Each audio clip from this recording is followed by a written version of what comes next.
I wanted to start out and say it's a joy to have both our congregations together this evening, but because of the occasion, I can't say it's a joy.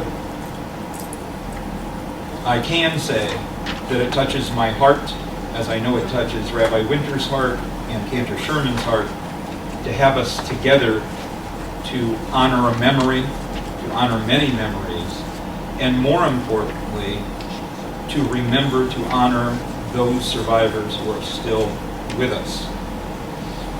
Someone asked me how hard it must have been for them to lose so many people in the same week on the calendar. But the fact of the matter is, their family members who put them on the list to have the memorial prayer recited aren't even sure when their loved ones died. Each went to sleep at night, each ate meals, and each had goals for the future, and then the unthinkable happened. And in what must have seemed like the blink of an eye, all the rumors, all the gossip, all the whispers became a horrific reality. We were barred from schools, barred from professions. Jews were barred from getting their own money out of the banks. We were barred from possessing guns. We were beaten, we were rounded up, and many of our people were sent away, never to be seen or heard from again. Each year we have fewer and fewer survivors left to tell their stories.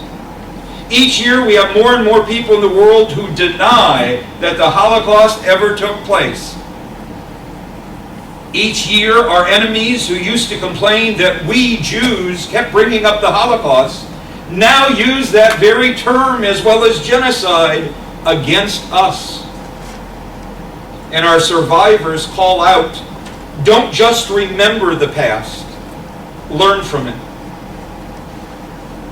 Tonight, as we hear from Rabbi Winters, from Cantor Sherman, and a few of our own survivors, I hope and pray we indeed learn. We learn that we cannot let this happen to us ever again, and we cannot let it happen to anyone else. And just this morning in one of the Israeli papers, they made it known that over 64% of the population in Israel believes wholeheartedly that another Holocaust can happen, not just in the future, but very soon.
faced with such horror.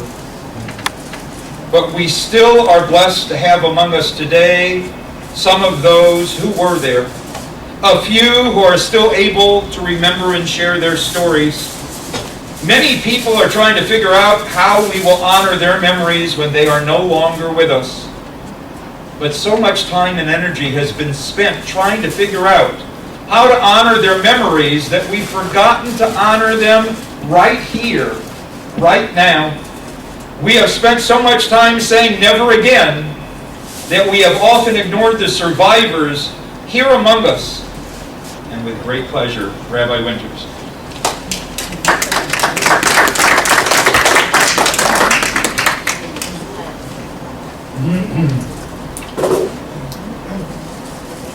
I'd hoped just to sit in the audience and absorb the message of this service and program this evening the way you all are, but as usual I find myself where rabbis are generally speaking.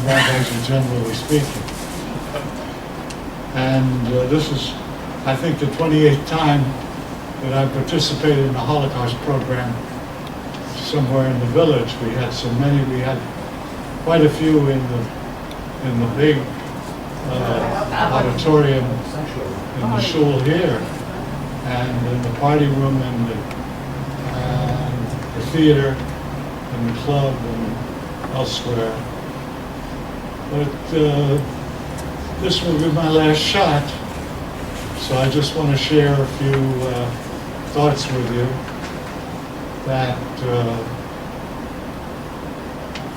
first of all, about Holocaust deniers, something that's been on my mind, because we have them all over the place among the American Nazi parties and in the Arab world and elsewhere. The people who are planning the next Holocaust are the ones who deny the last one. And they themselves will lose out because of this. Yes, we have to defend ourselves and say, here's the evidence, a ton of evidence. The Germans kept records of every single person who passed through the gates and into the gas chambers and the crematorium. And those records have now been made public to provide scholars with material for generations still ahead. But we are unique. There have been many Holocausts, and there have been many attacks of genocide on various peoples. But we are unique in the sense that never before or since have scientific industrial methods been used to destroy human beings. We just got through Purim, where a wicked leader I won't say the name because I can't say the name. Tries to destroy all of us. We just got through Pesach, where we read the Avadim Hayinu, Chol Dor Vador Amdim Aleinu Lechavotenu. In every generation, someone rises up to exterminate us. I mean, it's there in so many words. And I don't know how you regard the Nazis. Many people say they were all insane, they were mad. Who would do such a thing? Who could bring himself to do the things that they did to exterminate the people, to take a human baby by the feet and smash its head against a tree? They must have been insane. But maybe they were. I'm not a psychiatrist. But if so, as with many people with psychological problems, there was method in their madness. We were only an experiment. We were the get-ready stage for what was to come after a German victory in Europe. They started small, with beatings and shooting. And they found the shooting takes so much ammunition They lined up people by 2s, 3s, and 4s, took an 8mm Mauser and saw how many people the bullet would penetrate to save ammo. And then they created trucks where a hose led from the exhaust back into the truck. They could kill more people. That was too slow. We find he didn't make it. This is an act of genocide. We must recognize it. When you have future Holocaust programs, bring the American Indian, bring the Armenians, bring the blacks, bring all those who have suffered and are suffering this very minute in so many countries around the world to join you.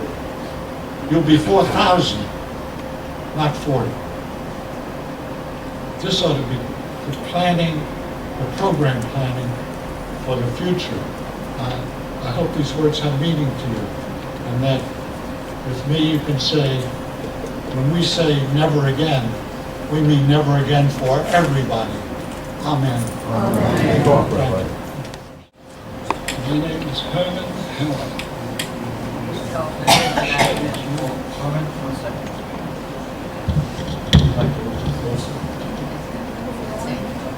I'd like to share with you what is in the name of God. I was sent to Auschwitz on the 16th transport from Marleen, Belgium. My number was 569. The transport consisted of 848 men, 98 women, and 41 children. A total of 983 Jewish souls. Only 50 men survived from that transport. For several nights until I recuperated sufficiently to continue my work. I was liberated from Buchenwald by the American Army on April 11, 1945, and I was able to immigrate to the United States, and I'm forever grateful to this land of freedom and opportunity.